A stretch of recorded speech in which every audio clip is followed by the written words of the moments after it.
We'll do it live. Okay. We'll do it live. It. Do it live. I'll write it and we'll do it live. Thing sucks. Here we go. It's another edition of the Daily Puck Drop. It's Monday, August 4th. Welcome in, kiddos, to the program. We go live every day, 10 a.m. bright and early. I guess that's not bright and early. On YouTube and also on Twitter and the Puck Sports mobile app. Download it today to your smartphones from the Google Play Store and also from the App Store. Also, everything is podcast up later on YouTube. Just search Puck Sports. And, of course, on your favorite podcast platforms. Does not matter which one it is. And you can find everything up at pucksports.com. We broadcast daily from the Limbach Lumber Studios. Contractors, free deliveries, everything from whole house packages to homeowner DIY projects. They're going to take care of you with a firm handshake, a smile, and respectability, because that's what they do at Limbach Lumber. Give them a call, 206-782-3487. Visit them at limbachlumber.com. Follow the social media channels. Puck Sports there on Twitter and Instagram and Blue Sky, Puck_sports on TikTok. And as I mentioned before, if you want everything that we do here, all the free daily content plus the bonus shows, sign up to be a Puck's Posse member at pucksports.com. Ladies and gentlemen, on Monday, Wednesdays, and Fridays, we get the honor to speak to the one and only, the go-to guy, Jim Moore. And on today's show, we'll talk about Julio's history. We got Mariners push. We got a golf trip update. We did not do that on Friday. Also, Bill Krueger will join us coming up later in the program. And, of course, we wrap up everything with Hey, What the Puck. But he's back, and he's brought to you by... Hey, Puck, I'm brought to you by a Clean Streak professional window and exterior cleaning service out of Oak Harbor, Washington. They're on Whidbey Island. They're proudly serving Island and Skagit counties for more than 10 years. You've heard me talk about them for good reason. Brian Turner and his capable crew, they'll do it all for you. They'll clean your roof, unclog your gutters, pressure wash your driveway. Your driveway needs pressure washing. Your patio might need it too. How about your deck, your siding? They'll do it all for you. And while they're there, they'll wash your windows too. So for a free estimate, give them a call. It's 360-395-5748, 360-395-5748, or visit acleanstreak.com. Okay. All right. We got Julio. It's good to see you again. We missed you on Friday. First of all, how's the family doing? How's your daughter? Family's doing great. She had a baby boy, Carson. Let's see, it was a week and a half ago. It was on July 25th. Okay. And she sounded like she was in dire straits. And she said, "Dad, I could use some help." And so I said, "Okay, honey, I'm unemployed, retired, all that kind of thing." So I drove up and spent Friday and Saturday there in Bonnie Lake. And I hung out with my 3-year-old granddaughter, Addie, and God, we had a blast. We had an absolute blast. The whole idea, though, was for me to hang out with the daughters so that they could tend to the newborn and try and get some sleep. And I think it was mission semi-accomplished. Okay. Yeah, it's tough. Newborns are tough. Anybody who's got a newborn, well, do you remember that? What it was like? Yeah, I remember it. Yeah, we babysat the couple of weeks ago for my niece who just had a daughter, and yes, it's very different. And then I was trying to feed Carson. You forget too. How much they cry. Yeah, I had a bottle, and they're doing the breastfeeding, the breast pumping, that whole thing. And so like, Dad, can you feed Carson? I was like, well, yeah, sure, I'll try and do this. And you kind of forget how to cradle a kid that age, and their neck is just kind of going all over the place. Sure. Yeah. And then throwing up on granddad's shoulder, probably nonstop. Well, I was trying to burp him. I couldn't quite get the burp out, and I forgot how to do the bottle feeding. And I was like, "Dad, you can't just like pour it down him like he's chugging a beer or something. You got to work it into the nipple and make him work for it a little bit." But no, it was It was time well wait, spent. into the bottle's nipple or your nipple? No, the bottle's Okay. nipple. Come on. We're clear on that. I don't know what's going on. No, it was fun, though. I mean, Good. everybody who has grandkids, they know what it's like. And we went to the library, the Bonnie Lake Library, and I sat there and read to her for quite a while and, went to the park and, fun stuff like that. Okay. Did they get sleep? Were they able to sleep? I think, but just, an hour and a half at a time. And because a newborn needs to be fed every 2 hours. Yeah, sure. It just, I felt bad for him. Well, congratulations. Well, good for you. Good for you to get up there. Congratulations to Brooke. And the husband is? Christian. Yeah. Christian. Congratulations. His birthday tomorrow. So, happy birthday to Christian. Happy birthday to Christian. And then I got to see my boys too. Oh, Mikey and Stevie, how are they doing? How's the big city trip? Are they done with their internship? Not quite. Okay. How do they like driving into the big city every day? They don't like that much. Of course not. Who does? They don't. They're not really enjoying that. No, but I hit a bucket of balls with Stevie at Bellevue Muni yesterday, and then I went and picked up Mikey and went to the game. And it was a fantastic Mariners game. And you'll appreciate this. Tim Hevley gave me free tickets. Free tickets again from Tim. Boy, I don't know. And it's I'm amazing. still a member of the media, kind of, aren't I? With you? I don't know. Not really. No. Okay, God, be careful what you have to say here. I sent Tim Hevley a text a couple of weeks ago. No response. You just ask for free tickets all the time. Responses not all the time. I do it 2 or 3 times a year. Every time you ask, though, you get tickets. Okay, be careful what you say about that. Because I see on your lineup it says golf trip. What did you pay for that golf trip? Well, I paid nothing for it. Well, okay. Yeah, but I was invited to play in it. I didn't reach out to them and go, "Hey, excuse me, can I get free golf, please? Can you just invite me to It would be one thing if Tim Hevley and the Mariners reached out to you and said, "Hey, Jim, we got 4 tickets for you on Sunday. You want to use them?" Well, sure, of course you're going to do that. I'm just saying that you actively reach out to him, and I'm good for you. He never says no. Okay. Ever to you. Okay. In your defense, the karma gods were on your side. You know why? Why? Because I was all excited about this parking spot that I found. It was just like, oh man, look at that, Mikey, look at that. There's a free spot right there. Took the free spot, came back after the game, parking ticket. Of course. What are they doing out there on Sundays? Well, it was, everybody else was lined up. It was just around the corner from Hooterville, that's a great bar, by the way. We went into Hooterville. Hooverville. Well, Hooterville, whatever the hell. Hooverville. Okay, well, I'm sorry. Hoover. Hooverville. Yeah. You know why it's called that? Okay, $70 parking ticket. Doesn't listen. Yeah. Doesn't listen to anything. Can you hear me through the headphones? I just heard you. Yeah, I'm trying to ignore you. You know why it's called Hooverville? That was Hooverville back in the Depression. That's why that part of town? Yes, that's why they had all the little shanties up there. Isn't that from like Beverly Hillbillies or Green Acres or something? No, that was well, I don't maybe, but that's why it's called Hooverville. That was Hooverville in the Great Depression. I'm sorry I mispronounced it, but it's a great bar, as you know. It's a wonderful bar. Yeah. And it's a short little walk to T-Mobile Park. So where did you park? Like in front of it? Just kind of around the corner. I was so happy to find the spot. And Mikey goes, well, there's a no parking sign there, Dad. And I go, well, yeah, but it's kind of knocked down. It was one of those little barricade things. I thought it was free game. I thought it was Sunday. Yeah, $70. Yeah, not good.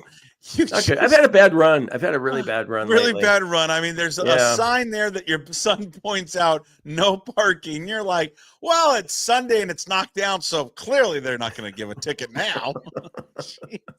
Well, and I was all happy that I have a small car. I've got an HRV, and so it fit in there just really nicely. Like if I'd had the Ridgeline, it wouldn't have fit. Oh, yeah. Goodness. Well, you saw a good game. You saw history. I know. See, I set you up for the transition there. Yeah, you saw history. You saw Julio become the first ever player in MLB history to go 2020. Did you also join the exclusive club of 100 home runs and 100 stolen bases in his 4 years? You know who else did that? 2 other players. He's the 3rd player. I saw that in the story today. Shane Lentz, I think, wrote that, right? Yeah. With Bobby Bonds Darryl Strawberry. and Darryl Strawberry. Yeah. That's some good company right there. Bobby Bonds was a hell of a player. Yeah, for sure. So good there for it's weird because we sit there and have debated Julio like all season long. Like, what kind of season has he had? Why has he not played better? And it's interesting. And it's something I brought up to Krueger this morning when we recorded it. We'll play it later in the program. It's just not us. I'm watching MLB, my favorite show, MLB Central, in the morning, and they got Ron Darling is on there, who of course played with Strawberry, and they were talking about what an incredible feat. And Darling said probably what we have said many times. Yes, but it leaves you wanting more from Julio. And Darling said, this is Ron Darling's opinion. He's like, I think he should be, and he's got the potential, and he's still young to get there. But he should be a top 3 player in the game. Without a doubt. Should be no doubt about it. He's got the skill set to be a top 3 player in the game. So I think all of us have just wanted, or still just want, or desirable just to have a little bit more from him. Yeah, I think we want. I don't know. Do you hold him in the same regard, like he should be as good as Junior someday? I haven't really thought that, but maybe there are people out there that are thinking he should be as good as Ken Griffey Jr. Well, we're talking about that's too high. That's too high of a standard to hold. We're talking about one of the all-time greats. I'm not holding him up. He needs to be as good as Junior in that same conversation. It'd be unbelievable. It'd be great if he was. I mean, but you're talking about, we could have a real debate if he's the best player of all time in Ken Griffey Jr. I think it's fair to say, could he be? I think we'd all like him to be a top 5 player in the game right now of his contemporaries. Sure. Well, it's well, you've always talked about it. It's not like we're really critical of him. We just want more out of him. I think it's just like, and by the way, I want to give you, God, you're ripping me for parking in a no parking zone. You rip me for everything under the sun, the golf course shenanigans, all that stuff. No, we'll get to the golf course. Yeah, I've got all of it coming. Well, not all of it, but most of it. I'm not mad at the golf course stuff I have coming. I just feel terrible about that. I mean, because it took a twist. It took a twist. The parking thing I wasn't happy about. And so here I am, taking the high road, giving you a compliment. When I was driving back from Seattle to Bend last night, I listened, because I'm a Puck's Posse member. It's only $5 a month or $40-some a year, something 50, like that. 50-ish, yeah. Yeah. And then you can get it on Spotify. It's really easy to download and all that stuff. But I listened to your Ryan Divish episode where he talked about the season ending there. Yeah. And it was really, really well done. And I would encourage people to listen to it. And you didn't get into anything about the Mariners per se, maybe a little bit at the end, but the whole thing was about his season there with the Havre North Stars and the American Legion team that he coached. And it was just really well done. So congratulations. Fantastic stuff. And you know what you did that I really appreciated is that you let Divish talk. I mean, you let him. And I'm not saying that, boy, you're always, you used to always interrupt me, but you were good with the interviews for the most part. But on this one, you let him go, and you knew when to come in. And there's an art to interviewing that not a lot of people know about, and including myself. And you were very good at that, with just letting him go and just talk. And the emotions came out, and you could really feel it being a listener. Well, thank you, and I would just say that it's my greatest weakness, because I interrupt way too much, and I don't listen enough, and it's I'm trying. I still, like, we always try to get better at whatever we do. That's what I try to get better at. It's interesting because what helps me is doing a show once a week with Mitch Unfiltered. By the way, if you're a Posse member, Thursdays you get all that. Is that he's so good at that. And he's always been good at that. And it's just one thing that I just, doing stuff with him and still learning from him, is that he's excellent at just like letting the person finish and then jumping in. And I know that's not a strength of mine. I do it, and I routinely will step on people, and I don't mean to, but it's like, it just blurts out. That one was interesting because I had no idea where that was going. I mean, I was ready to talk trades and baseball, but I could see how, upset he was and just crestfallen of how the season went, and how it ended and all of it. Yeah, the whole thing though, Puck. I mean, just talking about the disappointing finish and how the umpires got in the way of not letting the kids play it out on the field, and then just what he did, the Seattle Times allowing him to take that time off, and how the best summer of his life, and just having, a pause in your life when you're 50, 51 years old. And, now it sounds like he's going to come back, and the different things that he missed about covering the Mariners. And just all of it was, I think it was real relatable for most of us. Yeah. I was happy for him that he just kind of opened up. He really, because Divish is, and you've known him for a long time, so have I, and he is a very, very private person. And in terms of really allowing his emotions to come out.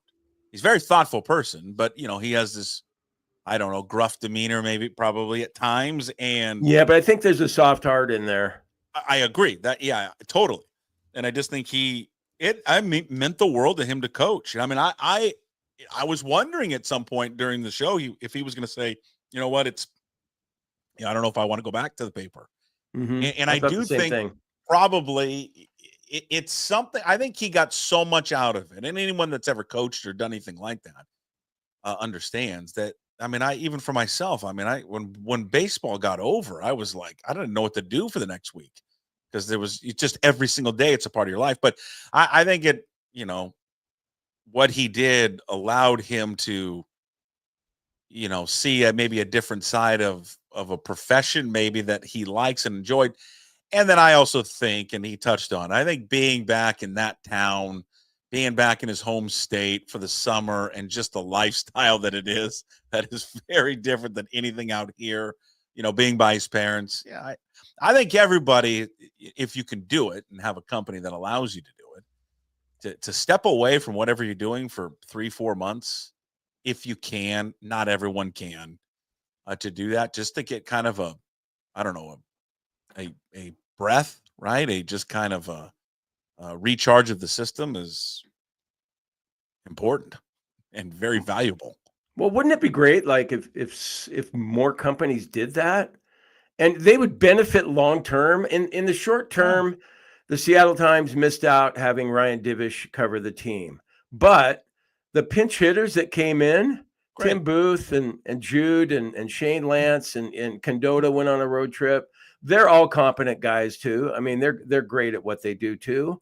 And so, but in the meantime, and Divish even admitted it, that he's going to come back refreshed. And so you have an employee, if you do that for your employee and give him a 3 or 4 month sabbatical like that, you're going to get a guy who comes back who's going to be appreciative, rejuvenated, refreshed, all those kind of things, and ready to go.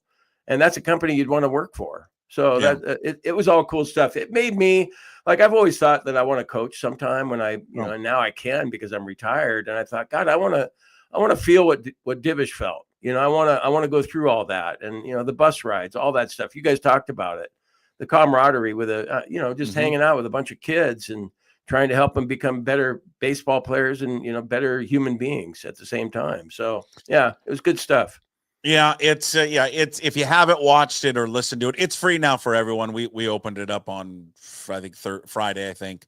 So anybody that wants to watch or listen to it, you can just go to, it's on YouTube if you want to watch it, and then if you go to Puck Sports and click on the top, it takes you to the Puck's Posse page.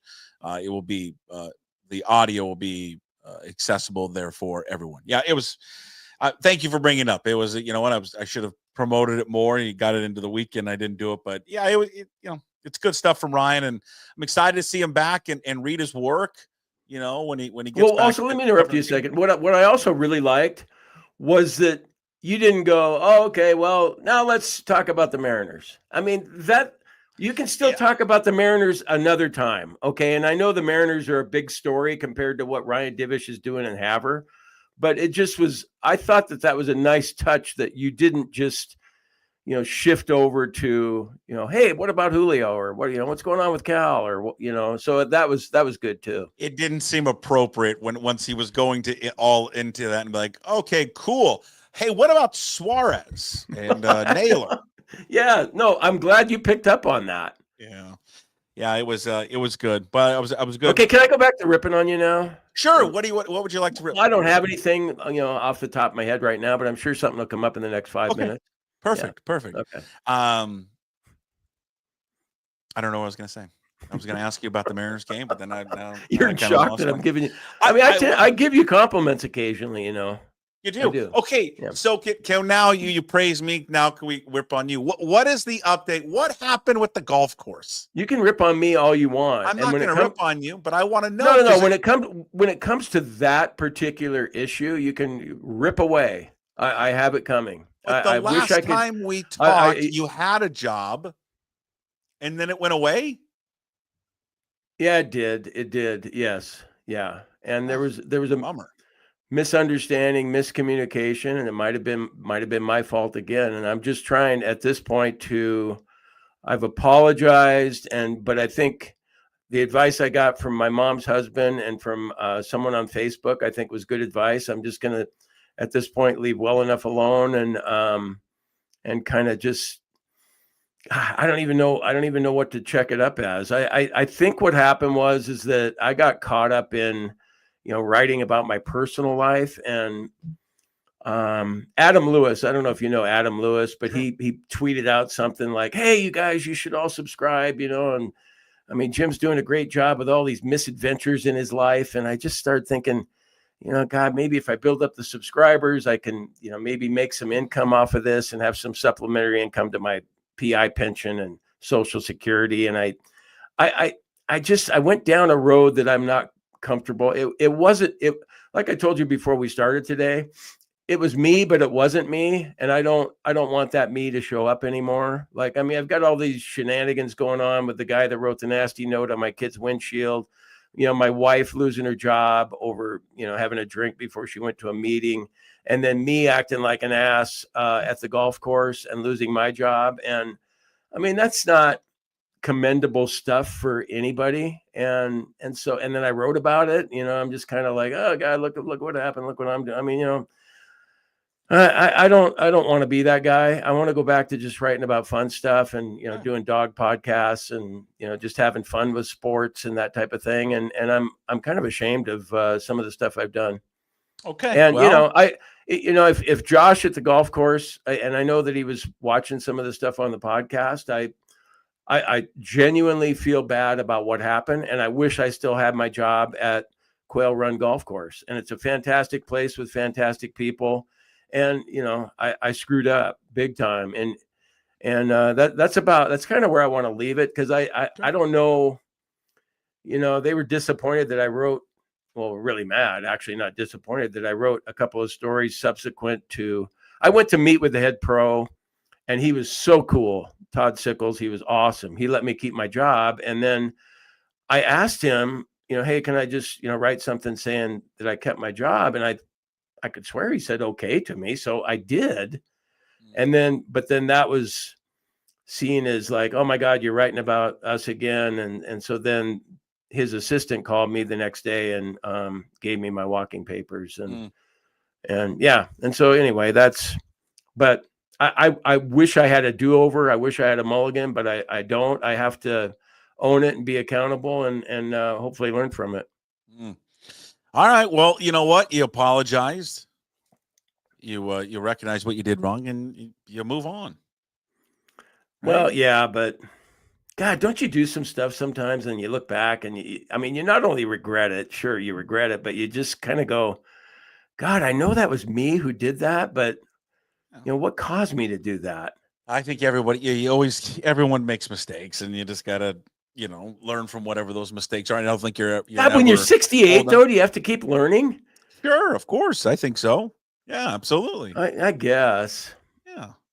God, but I think you can always continue to learn and grow. God, should I know better? Like, as hitting balls with Stevie yesterday, I kind of talked to him a little bit about it. And I was like, God, I don't want you to think of your dad as a dumbass, And he's like, oh, I don't. But, but anyway. Well, he's thought about that years ago, Jim. Let's be honest. They all think that about us. Our kids are kidding me. Yeah, I guess. But anyway. Our kids always think we're jackasses. Yeah. They always do.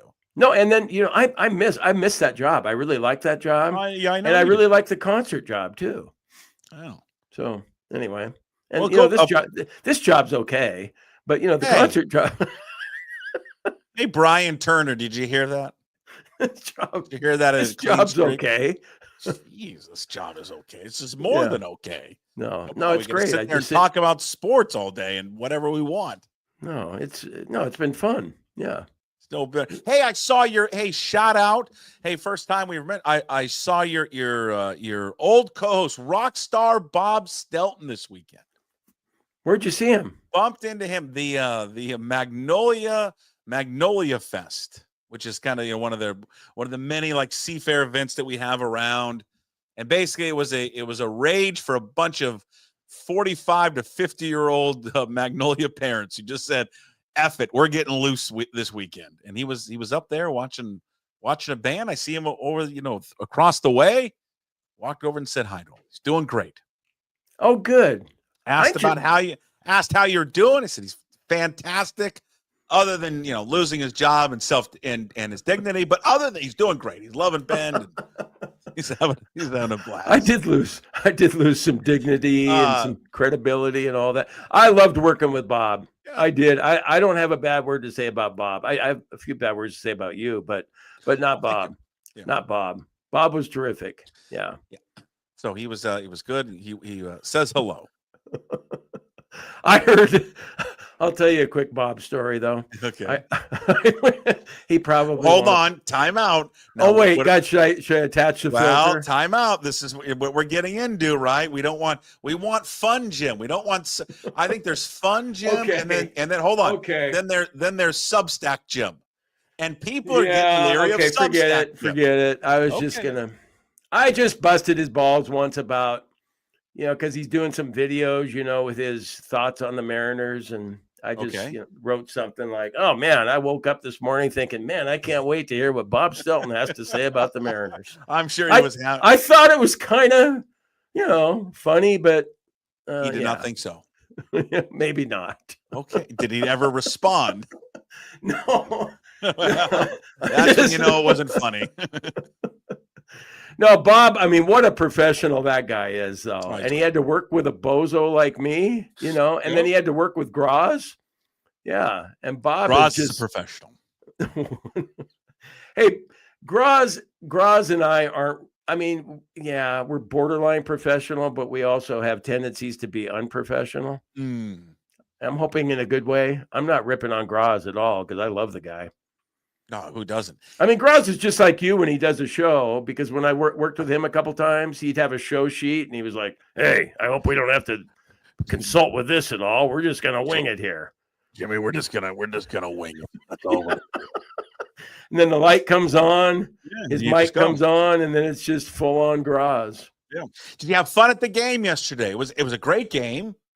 Like I said, we started this whole thing. You saw history. It was a good little comeback victory for the ball club, and they're playing good base. They're 4-3 in the last week. They rebounded from that ace thing. They take 3 or 4 from the Rangers. We haven't talked since Suarez. They got Suarez. How could you? No one can be disappointed about what they did at the deadline. Although I've seen some people online, well, they didn't do enough. Blah blah. I'm like, good God, people! Like, I don't like Dipoto. You don't like Dipoto. Most Mariner fans don't like him, but I'm not going to sit there and bag on him this week.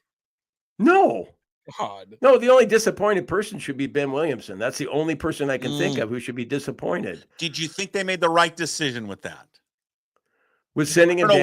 What else? I know. I've heard you want to turn him into like the second coming of Dylan Moore or something. I don't. That was not my idea. That was Steve.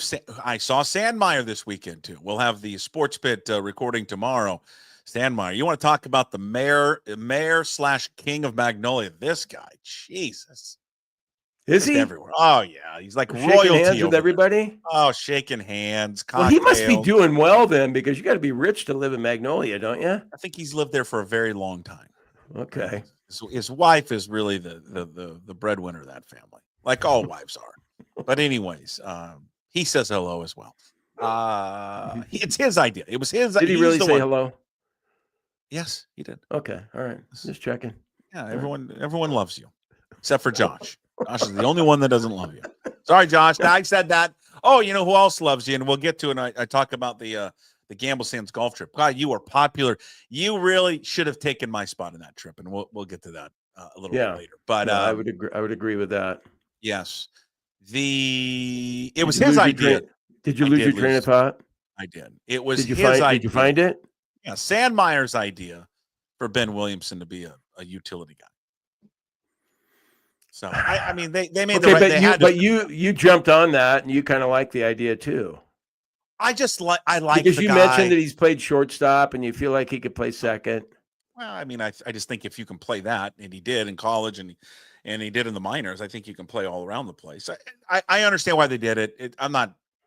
He did everything they asked, and it's, if he hit for power more, maybe they don't make that decision. It's funny, this first game for the Rainiers, what did he do? He hit a triple. I think it was, I don't know if it was his first at bat, but it was his first game. Yeah, hitting a triple, which maybe he'll get better in terms of the power, but he did nothing wrong with the glove at all. No, it doesn't take away my excitement for Suarez, but they got the two best hitters on the market. Maybe you could say, hey, they could have improved a little bit more on the bullpen, but good God, man, they nailed it. We talked about it. I think even before they got Ferguson and Suarez, if it had just been Naylor. We talked about it. I think the last time I was with you on last Wednesday, and you wondered if I was satisfied with that. I would have been satisfied just with Josh Naylor. I would have been, because you really needed to improve first base, and I felt like you could live with Williamson with the run prevention if he's not giving you the power, and so I would have been fine with that. And for them to go out and get Suarez, and how excited everybody was the late night. What was it, Thursday night or Wednesday night? Mm-hmm. During the Angels game, like the 7th or 8th inning, we get the news from Jeff Passan that they're getting Geno too, and then they got the left-hander to help Spire in the bullpen. Yep. So it just sets up great for them. The American League, there's so much parity, and who wants to face the Mariners now? You don't want to face the Mariners in the next 50 games, nor do you want to see them in the playoffs. Not with their rotation and not with that lineup. The only person I can find who's not all that excited about the lineup is the kid who went to the game with me yesterday, and that's Mikey. I'm going, what is wrong with this lineup now? How can anyone complain about this lineup? Huh? He doesn't like a Rose Arena hitting leadoff. No, he loves Randy. So what does he not like? And I didn't even know what Randy does on every out. I'm way behind on this. I didn't know that the ball goes to Randy every single out, and then he throws it into his, I wasn't aware of that, but I was sitting along the left field line and saw it all day long, and I just, absolutely love that. Yeah, he's hilarious. So what is Stevie? I don't know. I'm just like, what do you want? I mean, look, you got JP hitting 8th or 7th or whatever, and he's hitting home runs now, and then Cole Young hitting 9th. You'll take Cole Young. I heard Adam Jude talking to you about Cole Young, and he covers the team. He talks about Cole Young. He's going to be a star, not just a good player, but a star. And he's hitting 9th for you right now. He's so good. What in the world do you want from a lineup right now? Yeah, I just love that guy. You have to love Cole Young, don't you? Have to love him. Yeah. Oh, he's so good. What he hit? So StatCast gave him 470 on that home run, and then they downgraded it to 453 or whatever. Right. Does anyone know why they got rid of why they did that? Does anyone know? Like why did they, what was there any information follow up on why they changed that? It's the first time. Does anyone know? Like, raise their hand. Have they changed it before? Like, why'd they do it this time? I'm not sure, but still, okay, 453. Mm-hmm. I don't know what the exit velo was, but I'm sure it was 118 or something. And no one loves exit velo more than you. Yeah, I do love exit velo. Okay. But I kind of WRC plus. I kind of like a little more than exit velo. Yeah. So so Stevie's the only one that doesn't like the new Mariners line. Or Mikey. I'm kind of like, what are you talking about? What more could you want? Well, we've known this. Like, who's lacking in that lineup right now that you'd replace? Well, we know this about Mikey. There's not much he likes sometimes. No. He likes things. I'll tell you what he really likes: the Cougs. He really likes the Cougs. Hey, we'll get to this. We're going to do an in other news segment coming up later. I got some info on the Cougs for you. Is it good info? I think it's good info. Boy, I'm going to get to it. You missed out. On the Gamble Sands trip. And you should have been honestly. Talk about your free golf trip now. Well, I didn't talk about it on Friday because Egan was here, and then I talked to Jude, and they'd be like, "I don't care about your trip. You're the only one. Not even people watching or listening to this care. You're the only one that cares about this because you and I love golf." But why would you care if I care about it? You should care about what your listeners care about. Well, this show's for us. It's not for them. Oh, is it? It's just you and I talking. Just for us. This is just so we can do things. Let me just take the other side of it before you get into your free golf trip. Yeah. You're about to tell us what you got for free over there at Gamble Sands. And if the average Joe did what you did, okay, let me go through it real quick. Like, you played a round at the regular course that's been there for a long time. You played at the par 3 course, 12 holes, quicksand or whatever it is, Quicksilver. And then you also played a round at Scarecrow, the new course, and that's why you were there to promote the whole thing. Okay, so 3 courses, 2 of them championship style courses, one of them not as much, but still fun to play.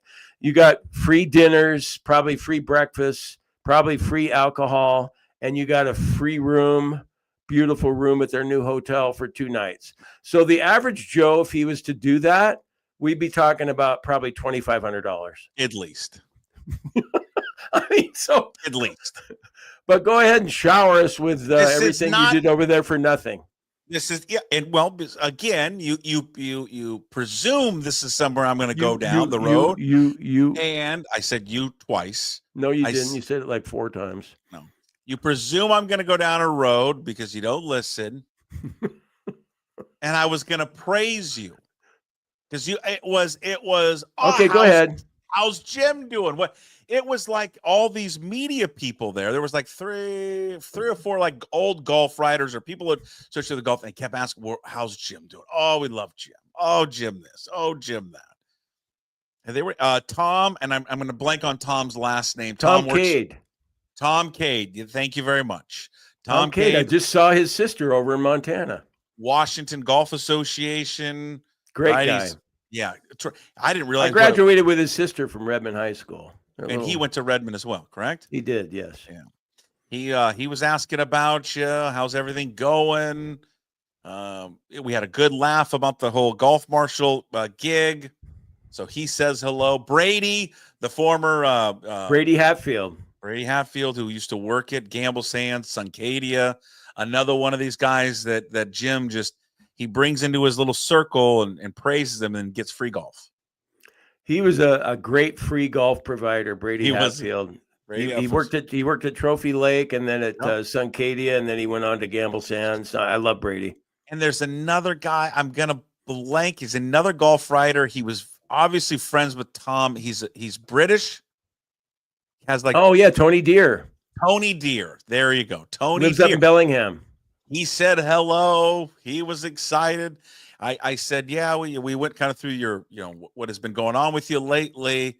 And he uttered one of the greatest lines. He goes, I'm not going to do the British accent. He's like, well, I'll try, but it's going to be terrible. Saying, let me understand this. Jim did something wrong, but let me guess, it's not his fault, right? Is that the story? I said, you pretty much nailed it, Tony. He's like, yeah, it sounds like the Jim I know.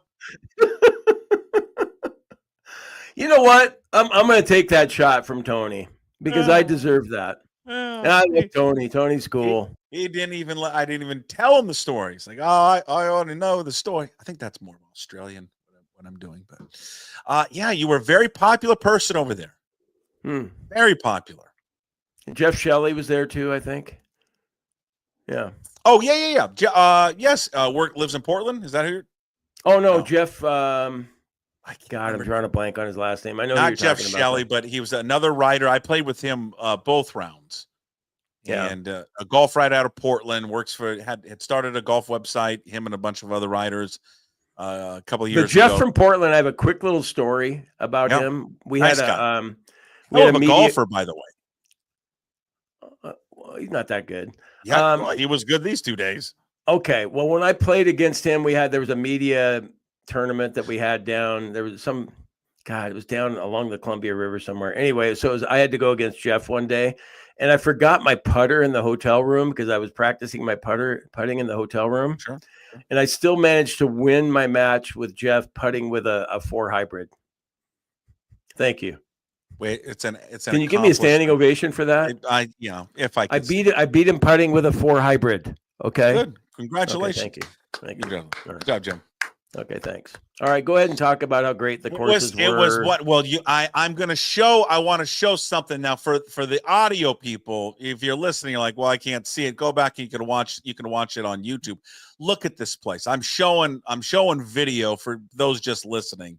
Video of what the new golf course at Gamble Sands looks like. It's called Scarecrow. It's the hat I'm wearing.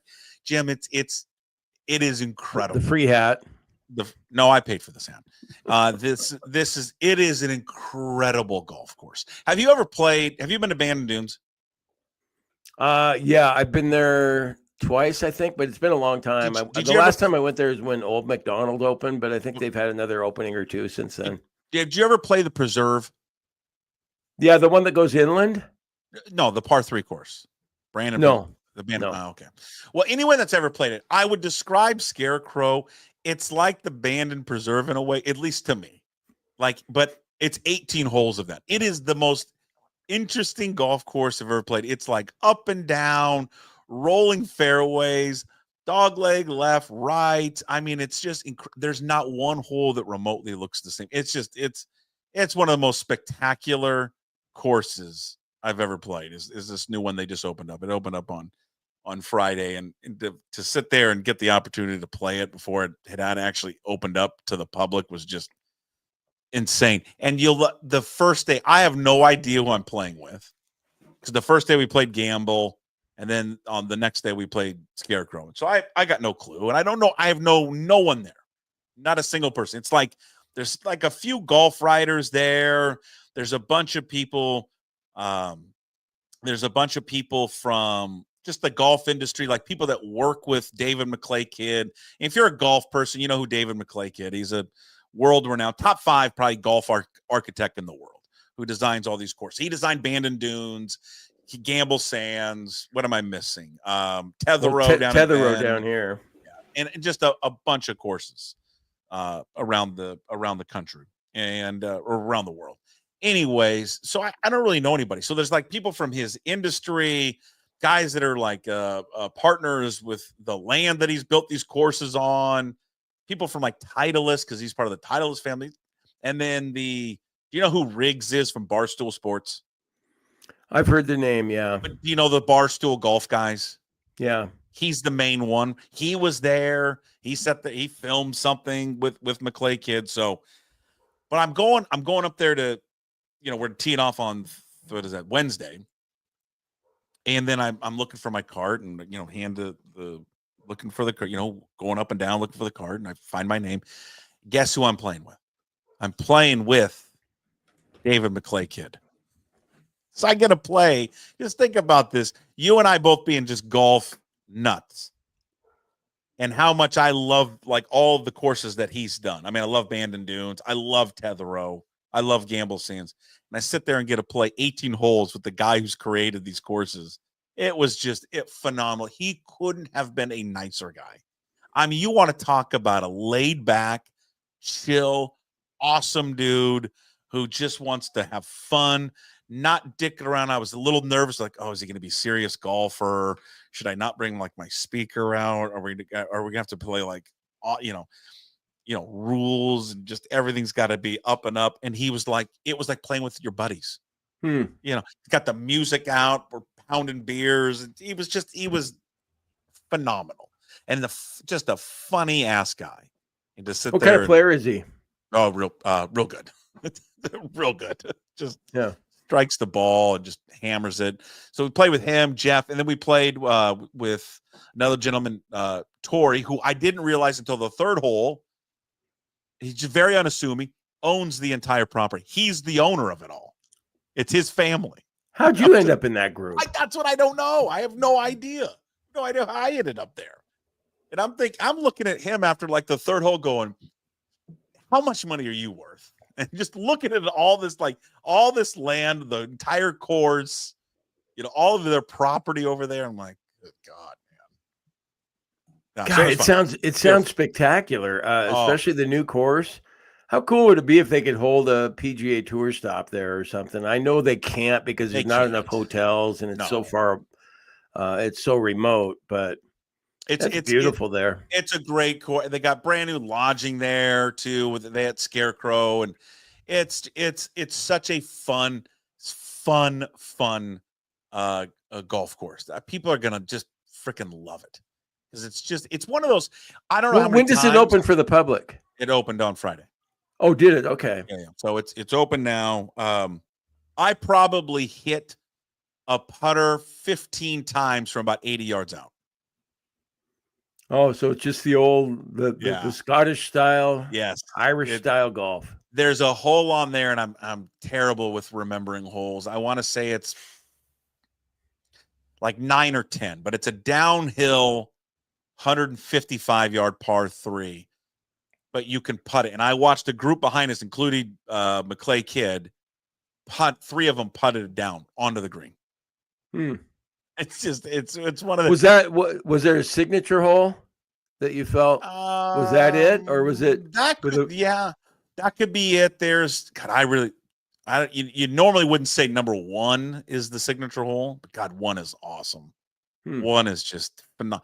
1 is crazy because you can't see this downward slope of the fairway, so you're hitting to one particular spot. It's kind of blind, and then all of a sudden you get up there and it rolls down this hill and it's in this speed slot, and it freaking rolls right up to the green. But I don't know if there's a signature hole. I would probably know exactly what the signature hole is, other than all of it is beautiful, and it's just that whole thing. How'd they come up with a name for it? Scarecrow. I don't know. They kind of just, I think their marketing team just kind of put their names, put kind of their heads together and came up with it. And I don't know. It was, I don't think any rhyme or reason to how they came to Scarecrow, but I just think recreational golfers are going to love it. I think if you're a hardcore golfer, you're going to love it as well. And it was hot though, man. It was 105 the first day. It's so freaking hot.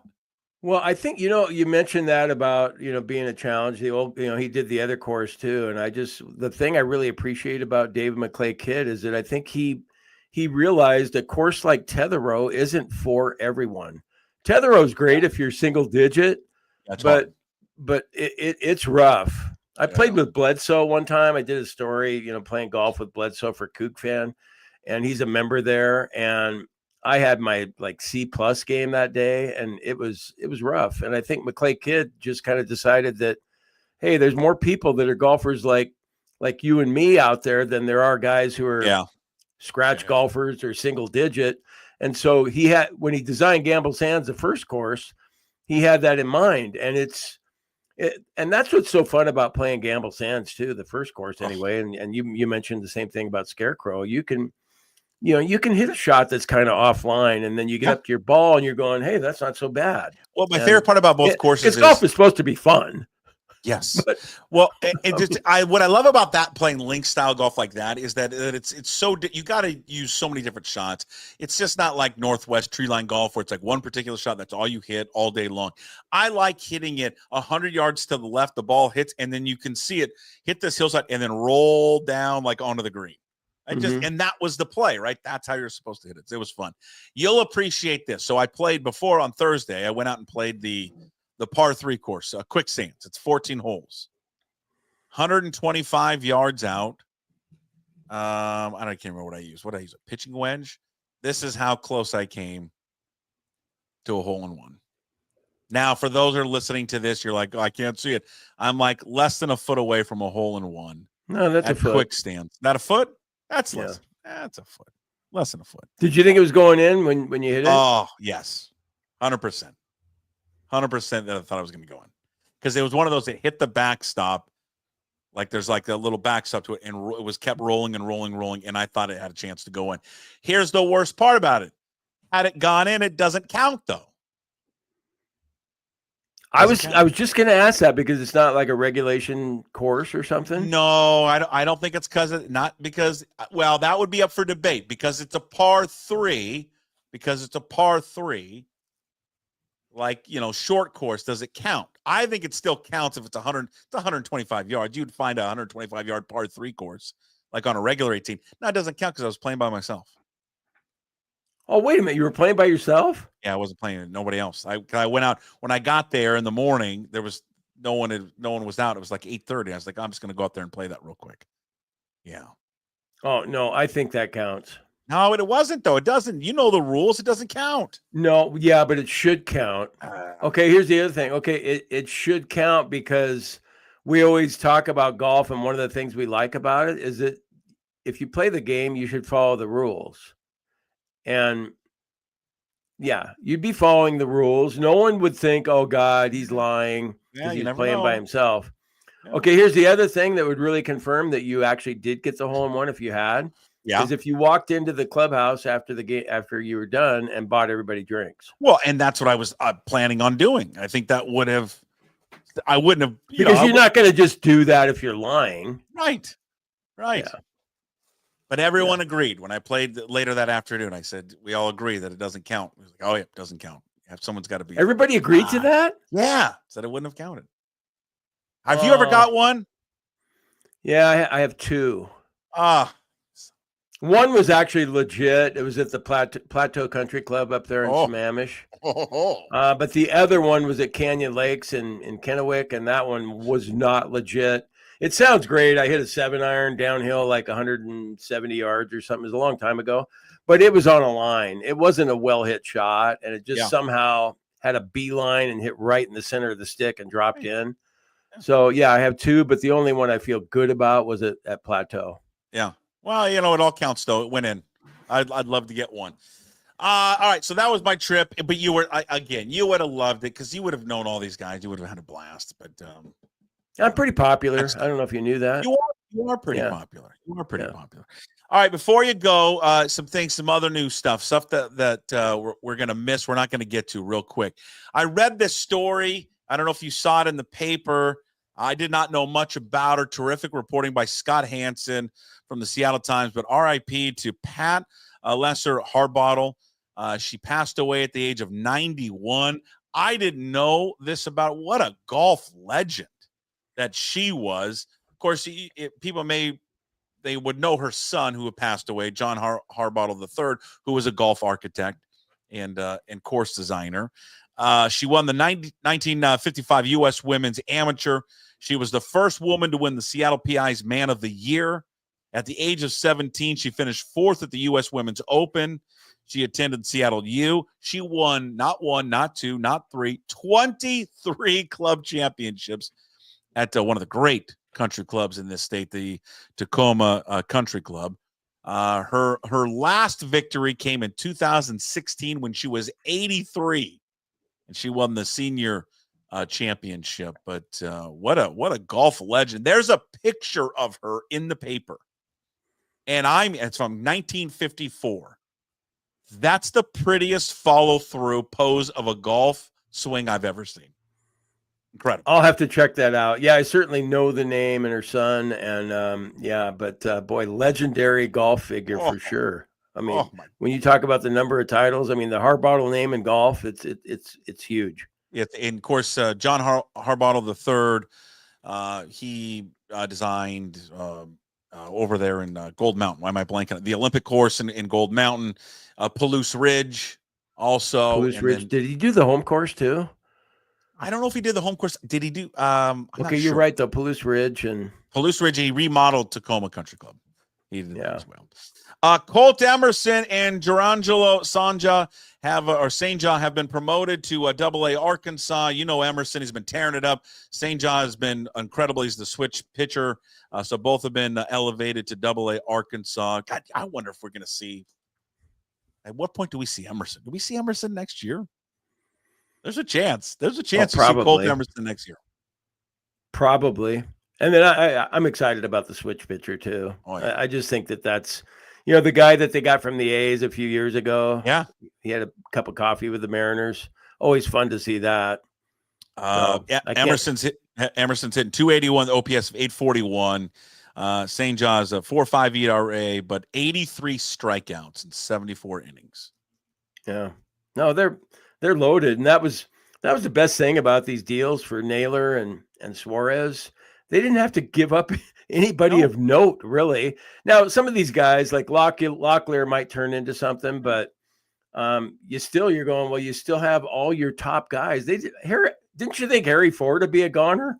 Convinced that Harry Ford would be gone. I think everyone thought that Harry Ford would be gone. Jim, Mill Creek, Little League softball team. They lost their opening game, Little League World Series, 9-2 to Florida. They'll play again tomorrow, double elimination tournament, 7 a.m. on ESPN2. Meanwhile, you were down there this weekend. The Bonnie Lake Little League team, the boys, hammered Alaska in the first game of the Northwest Regional Tournament in San Bernardino, 17-5. They will play Oregon coming up tomorrow, 2 p.m. on Big ESPN. So you're going to see the boys of Bonnie Lake. You're going to see him tomorrow on ESPN at 2 o'clock against Oregon. Okay, I'm going to watch that for sure. They're playing Oregon? Playing Oregon, yeah. Where's the Oregon team from? Ooh, I knew you were going to ask me that. I don't know. Let's just make it up. I'm going to say Lake Oswego. Okay. No, Bonnie Lake. Okay, what doesn't surprise me, because like normally you'd say, God, Bonnie Lake, that's pretty cool. What a small little town like that, and they've got a great little league team. Bonnie Lake is not small. There are a lot of people there. There are a lot of families, a lot of kids to draw from. Not taking away from what they're doing, but if you haven't been to Bonnie Lake in a while, you will not believe the number of people that live there. A lot of people are moving on out to Bonnie Lake. Great views of Mount Rainier out there. Oh, beautiful. 26 days to your favorite thing in the world, Cougar football. 26 days till they take on the Fighting Vandals of Idaho, 7 p.m. on everyone's favorite network, the CW. The first few days of Camp Jim have been highlighted by fights and trash talking, in which Jimmy Rogers. What's that all about? I like it. I'm all in. Jimmy Rogers is all in. Are we going to be any good? Are you asking me? I have no idea. Sure, we're going to be great. I don't know. 10-2. I have no idea. You know how many new players they have on the team? Yes. I love it. And I know how much you love the idea that we're going to run the ball. And usually coaches always say we're going to run the ball, and then they don't. But you know with this guy that we're going to run the ball. So you'll love that.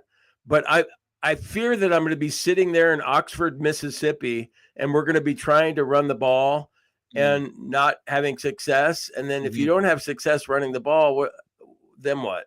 It's going to be so you're nervous, and I share your nerves though by someone who wants to run it more. I share the nerves of you and others because what I don't want to be is staring down 3rd and 8. Well, okay, I know that we can run against Idaho and Toledo and Northwest Louisiana and James Madison or whatever, but can we run against Ole Miss? I don't know. Are you going to Oxford? Are you going to that game? Yeah, we're going to drive there from Bend. This is what old retired people do if they're Cougar fans. It's 2,200 miles from Bend, and we're driving. Where are you going to stay?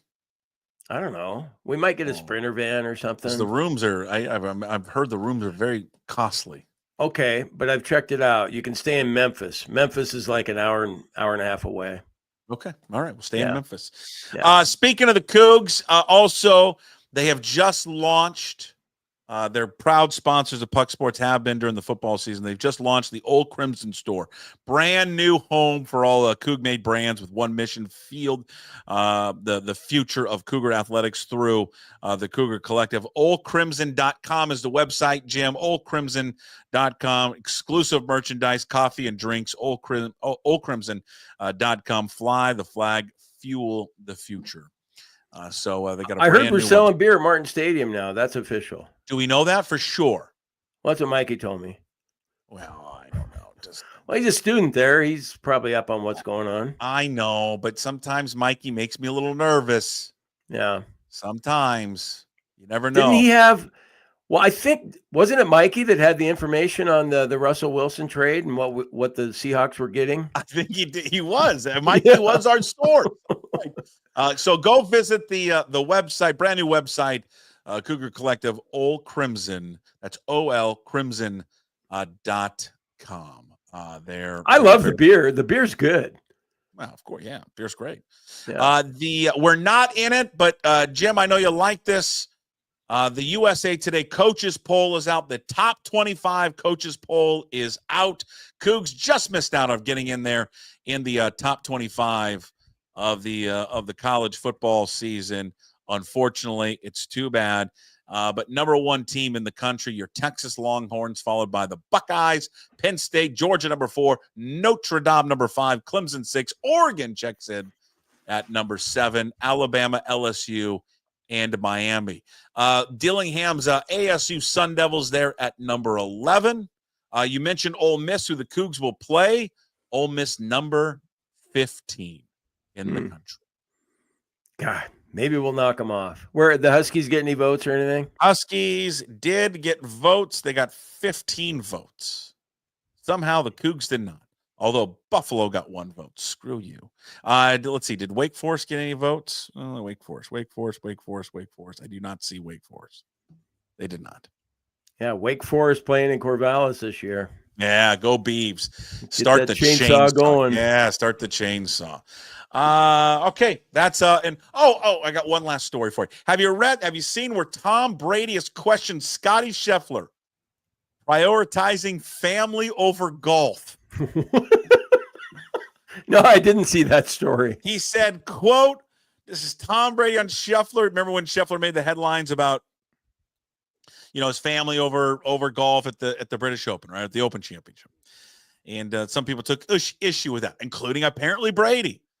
And Brady said, for instance, I think part of being a great father is being a great example of doing what it takes to take care of your family. I chose to do it by playing football. My dedication to the sport, the hours of practice, the moments when I was laser focused, those were the times when I believe I was doing the best possible thing for my family and my kids by prioritizing my profession and teaching by example what it takes to be really good at your job, what it takes to follow through on commitments, what it takes to be a great teammate, and showing them also by example that work is a big part of our lives. Tom Brady taking a shot at Scheffler. Saying, okay, here's what I've got family. to come back. I've got to come back for Scottie Scheffler if he ever responds to Tom Brady, and all he has to say is, "Hey, man, you're divorced, aren't you?" Yeah. So what a weird thing to take a shot at. I don't really quite understand why he did this, but okay. I mean, I'd like to hear what Giselle or whatever he was married to, that gal, what she would have to say about that. And who knows? I mean, maybe Tom Brady's a great father. Maybe his kids would say, "Oh, he's been great. He's awesome." But I don't know. I mean, Scottie Scheffler is like, it's not everything to him. His family is more important. I think there's nothing wrong with that. And okay, I'm going to give you that. Brady, maybe is a great father, but he sure didn't spend as much time at home if he's working on football as much as he did. That would be true. That would be true. All right. Yeah. We took up way too much of your time. Sorry about that. We went a little long with you. Sky's ready to go on another walk. As in the video, we could see there in the background. You have a wonderful Monday down there in Bend, and we'll reconvene on Wednesday. Okay, sounds good, Puck. Go Cougs. Go Cougs. There he is, Jim Moore with us Monday, Wednesdays, and Fridays, all brought to you by A Clean Streak. Big thanks to A Clean Streak and Brian Turner. All right, coming up next, we're going to talk to Bill Krueger. Bill Krueger from Old School Baseball Podcast, get his thoughts on everything Mariners, what they did at the trade deadline, how they played here in the last week. Before we do that, let's get a word from a couple of our sponsors. That would be Georgetown Brewery. Also, a word from John Howie Steak. Drink Georgetown Tavern Beer, your new locally brewed domestic-style lager. 4.2% alcohol. Cheap, good, local.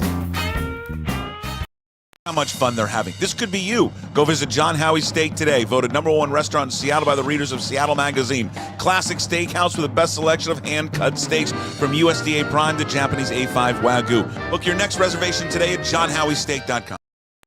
It's a Monday. It's our time to talk a little baseball with our guy, Bill Krueger, host of the Old School Baseball Podcast on all podcast platforms. the one and only Bill Krueger. And you can follow him on social media at @oldschool_MLB. William Krueger, how was your weekend? It's great. I mean, riveting Mariner baseball every day to look forward to, and then 11 acres that was screaming for my attention. But things are looking much better after the weekend. It was a very good weekend, very good series against the Texas Rangers. We'll get into that, just the week that was. We haven't talked since the trade, we had talked about Naylor, but not Suarez and Ferguson. We'll get your thoughts on that one. They've got a new look lineup there as well. But let's just first start with what they did here in the past week. They were 4-3 in this past week. They had lost 2 out of 3 against the A's, but kind of what was lost in there is that the huge celebration, obviously, with the Suarez trade. But then they take 3 or 4 from Texas and kind of extend their lead over the Rangers, now pull within 2.5 games of Houston. A great weekend series there against the Rangers, Bill.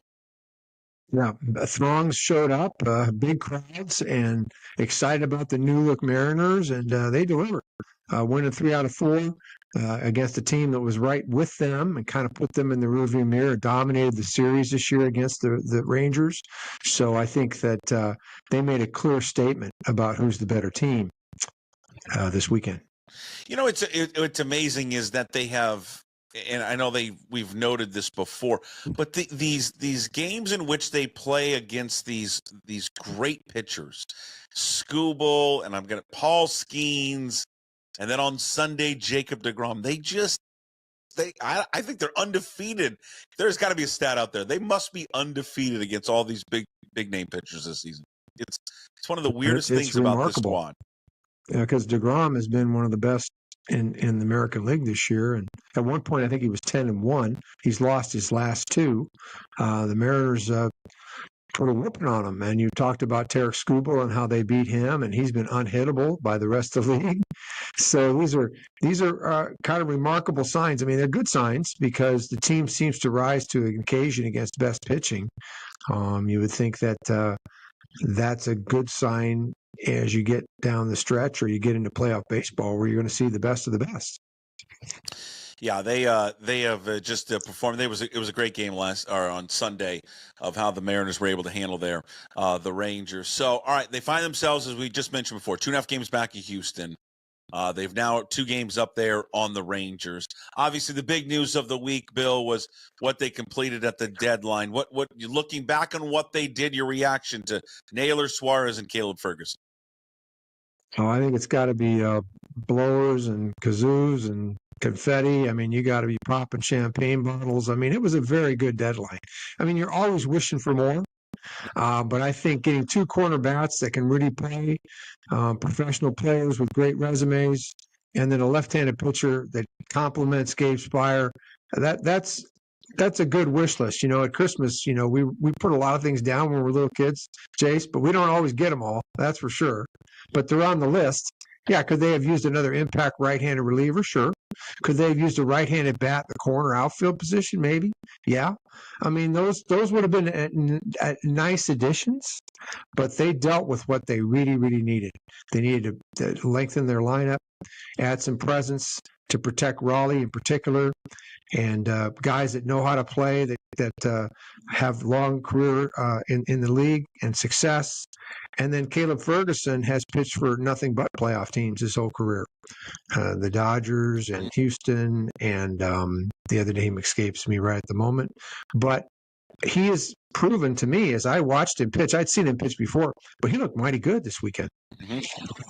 And, you know, it's amazing about what they did and what they accomplished is that and we have discussed this before, is what type of, like, prospect capital were they going to have to give up? And they didn't, not to take anything away from the guys they traded, but it wasn't the names that everyone was fearful of that they were going to have to deal to get some of these guys, especially when it came to Suarez. Well, I think it has to do with control. Control is what costs you money. When you go out and get a player that's going to make you pay for their years of service, where they're a cheaper player, or just control in general, that's when it's going to cost you. So when you get rental players and you're willing to pick up their salaries, that puts you in a much stronger position when you're negotiating with clubs. And They went out and immediately got Naylor. It didn't seem like that was going to be a difficult one. It seems like Arizona was ready to go, and then Arizona held on to Suarez a long time. Of course, the Yankees falling out and going and getting McMahon, who maybe is a better fit for them with the short porch and right field and another controllable player, made a lot of sense for the Yankees. And then when they fell out, that took a lot of the wind out of the Arizona Diamondbacks sails. I mean, they did the best deal they could, and it was always the Mariners in the driver's seat. So I think they did a great job of enhancing the team at the moment. And perhaps these are guys, maybe not all of them, that could be a part of their future as well. Bill, you've been in those clubhouses before. You know what it's like. A trade like that sends what message to those players? And to win. The club has been kind of, if they were dealing, they were always dealing with another mindset. They dealt away closers on consecutive years, and those didn't go over well with the club. And we heard Cal Raleigh speak out because he wasn't afraid. And that was, I think, the undercurrent of the club is what Cal had to say during those times.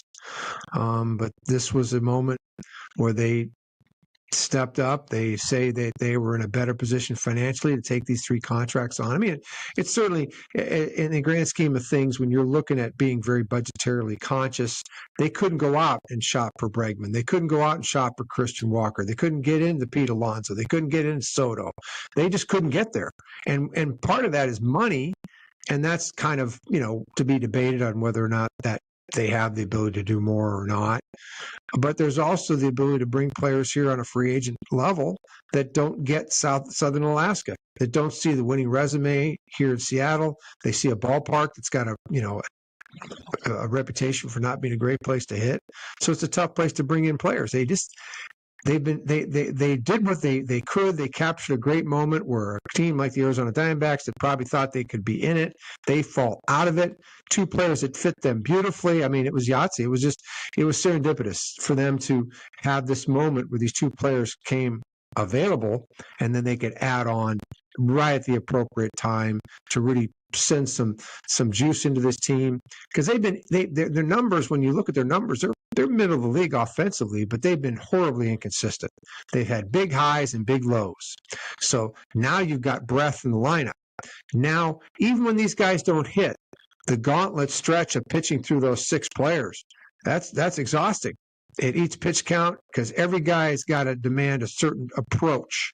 And I think that was evident, even though when you look at what Raleigh and Suarez did over the weekend and Naylor, they didn't put very good numbers. But each at bat created a real stress on the other team's pitching staff. And do you like what they have done with this lineup, this new look lineup now, with a Rosarina leading off and having JP at the bottom? I think you could flip-flop him. I mean, Rosarina is kind of that dynamite package at the top. I mean, he runs better than JP. He's got more juice, kind of that leadoff hitter that can hit one out of the ballpark. I think as you step away from it, JP is more work to count on base. There's something to be said for that. More traditional leadoff hitter. Mm-hmm. But then you have a Rosarina who's hot, and he could put a charge in a ball right out to start the game, and he can steal a base. I understand. I get. And at the time, JP was struggling a little bit, going through the biggest slump of the year for him. Of course, he rebounded over the weekend and really swung the bat well, and showed his true colors. Maybe a little burr in his saddle made him perform a little better. Who knows, right? What motivates players? They're always looking for something. I think I like a Rosarina there. I think that's a good fit for the time being. You might have an elite righty that you might want to steer Crawford into the top spot maybe and hit a Rosarina in a different spot. I don't know. I mean, that's to be debated, but I think Dan Wilson's made a good choice there. I'm not so sure I'm sold on Raleigh hitting 2. I know everybody's got that number of at-bats that you get because you put the best player and you get him getting the most at-bats. I think at-bats matter when they matter, not how many you get. Okay. It's when you hit them. I would prefer, if it were me, but it's not me, so who cares? I would hit Naylor there. Naylor runs better. Naylor's more of a contact guy, and then you put him and let him hit right behind Rodriguez, and then you've got Suarez behind him. I mean, that's just so. That's where would you have? But Raleigh, everybody's worried about the number of at bats. I mean, you got to. Oh my God, 0.6525 at bats more a week. Sure, but if you move Naylor up there at 2, where would you put Raleigh? Well, you could hit him right behind Naylor, or you could hit him. You could put Rodriguez and then hit Raleigh, and then hit Suarez. I mean, you could do that. But I just, Raleigh's a slugger. Mm-hmm. Naylor's a little bit more of a slasher. Mm-hmm. He fits better in the 2-hole for me. But you have to realize that I'm from another era. I'm adaptive. Oh, sure, the game's different. To not having an elite base runner, guy that walks in the leadoff spot, and then a guy that hits the ball the other way hitting 2. Mm-hmm. So I'm amending my thinking a little bit, but I think that Raleigh would be better down the order just a little bit. They got right now they got the 5th best record. They're tied for the 5th best record in the American League there with the Yankees. Are they the team? What they did at the deadline, Bill? Are they the team to beat now in the American League? You think they've positioned themselves as the team to represent the AL? Well, it has to be. That's you're handicapping it on the moment. I think they've done a lot to make their team better. I think they're absolutely a playoff contender right now. I don't know if they're the World Series representative. I think that these clubs have all had their ebbs and flows. I mean, the Tigers have been great all season long. Toronto's been really, really hot. Don't discount the Astros if they ever get healthy. The Yankees give me that feeling that they're flagging. And Boston doesn't expect to be there. I think that win's going to die in their sails because they didn't act like a team that wanted to be in it. They're thinking ahead. They're not thinking now. So, I think if you handicap it, the Mariners are going to be in it. Depends on matchup. Be great to win the division. I think that playing in that wild card spot and having not being able to stack the deck just like the way you want from pitching side and getting those home dates. I think that's where the Mariners have to take that Jay Buhner mantra. The heck with the wild card. Let's win the division. And Houston's to be had. Eventually these defections and injuries are catching up to them. And I think the Mariners can catch them, and I think they can win the division. Yeah. I just look at the teams above them and who they've played. I don't think Detroit is necessarily better than them. Toronto, I could say the same thing. I think for Houston, I just think where they're at. I mean, wins and losses. I mean, I know where they're at in the American League, but I think just on paper and how they played all season long. I mean, my God, this is their. I think we can agree on this one. This is their best chance to make what they have been able to do this year, how they're playing, and then honestly how the rest of the league is playing as well. Yeah, the American League is not the same animal it's been from years past. It's softer. It's a lot more competitive. There isn't a great team in the American League, I don't think. And there's more power over in the National League. So it is a good moment to capture them, like I said, capture the moment and really go for it. The good signs, Kirby pitched much better. Logan Gilbert is coming. He still gets in moments where he kind of loses his touch on his breaking stuff, and the more he throws his fastball, the better. Mm-hmm. Logan Evans is holding his own in the 5 spot.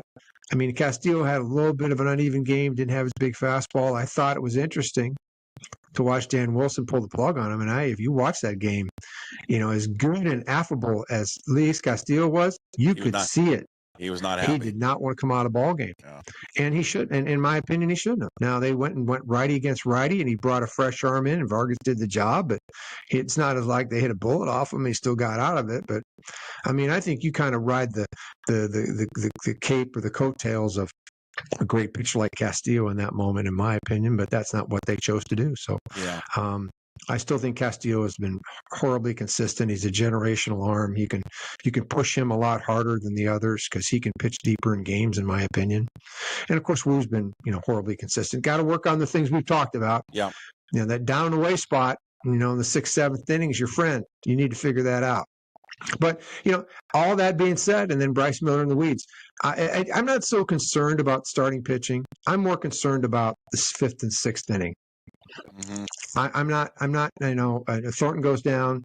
Vargas is scattery. Bizzardo. They've had good seasons. Nothing wrong with them. But I would have liked to have seen them get a little more help there. Ferguson's a good pitcher, but they need another righty. So we'll see how it goes. But Vargas and Bizzardo are going to be expected to pitch in some close games in the middle of the game. Julio accomplished, Bill, and we've talked a lot about Julio this year, a massive milestone, 2020 club. He also hit his 100th career home run there on Sunday. First MLB player in the history of the sport. Now, Bobby Witt Jr. is gonna get there soon as well. 2020 in his first 4 seasons, also 100 home runs and 106 stolen bases. Just the third player, and joining Bobby Bonds and Darryl Strawberry with 100 home runs and 100 stolen bases in the first 4 seasons. It's interesting, this debate we have with Julio a lot, and it's not just us. There was a debate on MLB Network about him too, and Ron Darling had said something that I think we have echoed before, that it's an amazing accomplishment when you do something that this sport has never seen before, and what he did. And Darling said, it's amazing. I'm not taking anything away, but it leaves you wanting just a little bit more from him.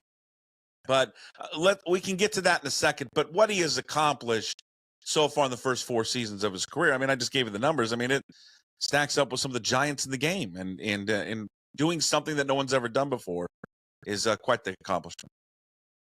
He was a prodigy, 21 years old, came on the scene. It's a lightning bolt, a big, strong, fast, electric player, and had an enormously fast start for a young player. And then, he's gone through a little bit of learning curve, and the enormity of expectations, and the fact that, as you get in the league a little longer, they figure you out and they prey on you and they pick on you. And, when you set the bar so high, it's a challenge to get there.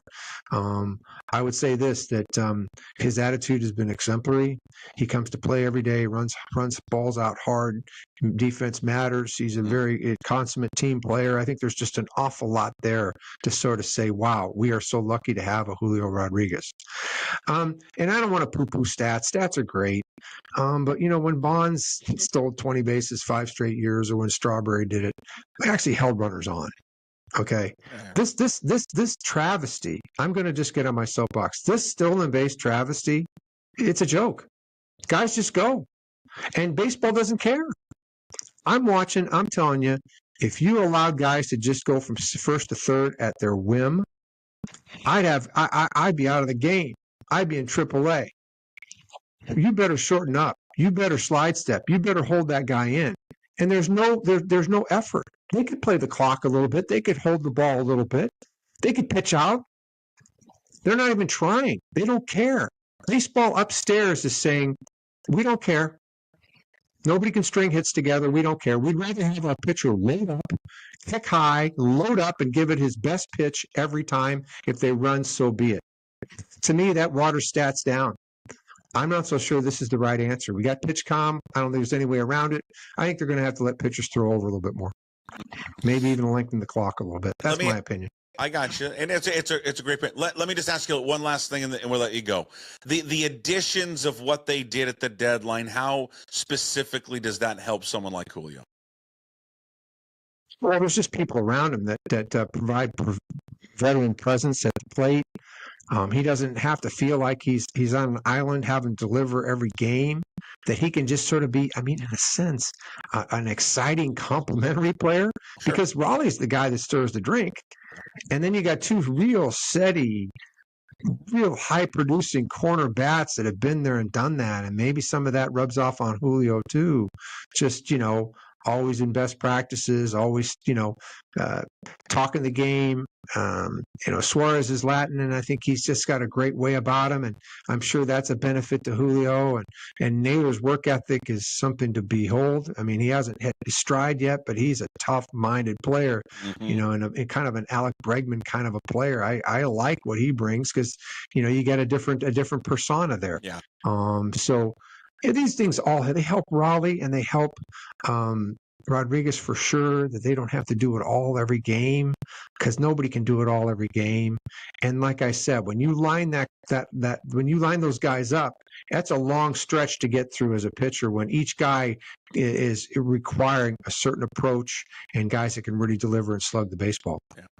Bill, you're the best. The new digs, they look good. You sound good. It was a great week there of Mariners baseball. We'll look ahead to the next week. They got they got an off day on Monday, then 3 with Chicago, 3 with Tampa Bay, 2.5 games back of Houston, who has 3 at Miami. Marlins are playing great, and then 3 at the Yankees. We'll see how they do here in the next week. As always, appreciate it. Go listen, check out Bill's podcast, Old School Baseball Podcast, wherever you find your podcast, and follow him on Twitter at @oldschool_MLB. Thank you, Bill. We'll talk next week. Sounds great, Jace. Thank you. Again, Bill Krueger, Old School Baseball. We appreciate him joining us every single Monday, as he does. Old School Baseball is the podcast. Find it on your favorite podcast platforms. Also, follow him on social media, @oldschool_MLB. Good thoughts there on what the Mariners did. Suarez, Naylor, the new look lineup. Also, Julio's impact is milestone there for Julio Rodriguez. And I think there's some truth to that. I don't think you should take away from what Julio did, though. I mean, the rules are different nowadays. Stealing bases are, be honest, are much, much easier than they were back in the day when Bobby Bonds played, and certainly Darryl Strawberry played. I always, contend that he should have even more. I mean, but he's playing with the rules that are established. He should have even more stolen bases. I mean, look at Josh Naylor. Josh Naylor's got 5 stolen bases in his first, 8 games of the Mariners? I mean, it is easier. Pitchers aren't holding guys on as much anymore, if I can spit that out. And I just don't think they care as much. But again, it feels like we're taking away from Julio. Not. 2020, hell of accomplishment to do what only 2 other players have done in the game. But there's still so much more room for Julio to grow, and I think he will grow into it. And I think it's important to see what those additions of Suarez and Naylor will mean for him. Take a little bit of pressure off of him as he continues moving forward. He's been on a tear here so far.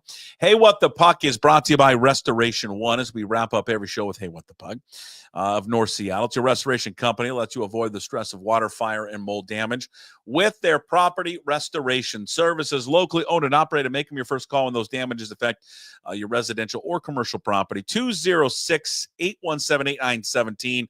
Visit them online at restoration1.com, the North Seattle franchise. Well, to piggyback on what Bill and I were talking about, I think on paper, the Mariners are the best position to win the American League. They added significant offensive power at 2 positions that they lack the most, both there at first base and third base. Had an addition there to their bullpen. They've got a dominant starting rotation. It's only going to get better as all those guys who've been on the injury, on the IL, are going to get more and more games under the belt. Bryce Miller going to be coming back. I think their bullpen is strong enough, but adding to their offensive arsenal, adding to that lineup that just looks, it just looks deeper, longer, like what other teams are throwing out there on a nightly basis. To have Geno Suarez hitting 5th for you right now, to have J.P. Crawford down at the bottom of the order, see what Cole Young's been able to do. They've got the right pieces in place, and I think you start looking at the other teams in baseball right now, and you start the Yankees without Aaron Judge and the worry that I think people, and the panic that people in New York are having about how they're playing. I still think there's a lot of baseball insiders and analysts, including Jim Duquette, who will join us tomorrow. They don't believe in the Tigers. So who do you believe in? Who do you believe in? If it's not those guys, is it Toronto? Do you believe in the Blue Jays? The Red Sox? Red Sox didn't think they'd be here. The Mariners position themselves perfectly right now.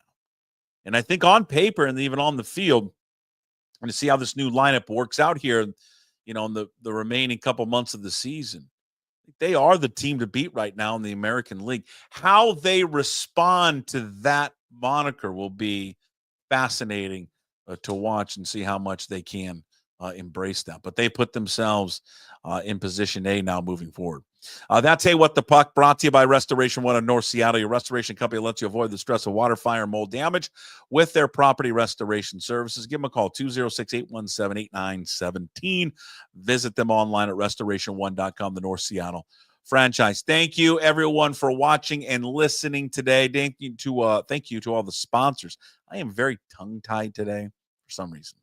Limback Lumber, did it again. Clean Streak, Georgetown Brewery, John Howie Steak as well, and, of course, Restoration One. Today's Daily Puck Drop, find it up on YouTube. Please subscribe to the channel. Also find the Daily Puck Drop on your favorite podcast platforms and up at pucksports.com. When you're there, sign up to become a member of the Pucks Posse. $5 a month. You support all the free content, VIP, and exclusive shows as well, like our baseball coverage with Ryan Divish, our MLB Insiders show. Last week's show is free now, by the way. The Sports Pit with Steve Sandmeyer, Matt Stretch Johnson, KJR alums. That comes out tomorrow. Also, Mitchie the Kid on Thursdays from Mitch Unfiltered, and the Graz with Gas Take 5 podcast, which you can find on YouTube and your favorite podcast platforms. That comes out later today. Thank you. Everyone, enjoy your Monday. We'll see you tomorrow. Tuesday's show, Jim Duquette, MLB Network Radio, and John Canzano from johncanzano.com. Until then, as always, promise to be better. No shoes, no dice. Would anybody like to smoke some pot? Yeah. I was born to love you. I was born to lick your face. I was born to rub you. But you were born to rub me first. What do you need my address for? We'd like to send out a mailer. Mother of mercy, I don't speak Japanese!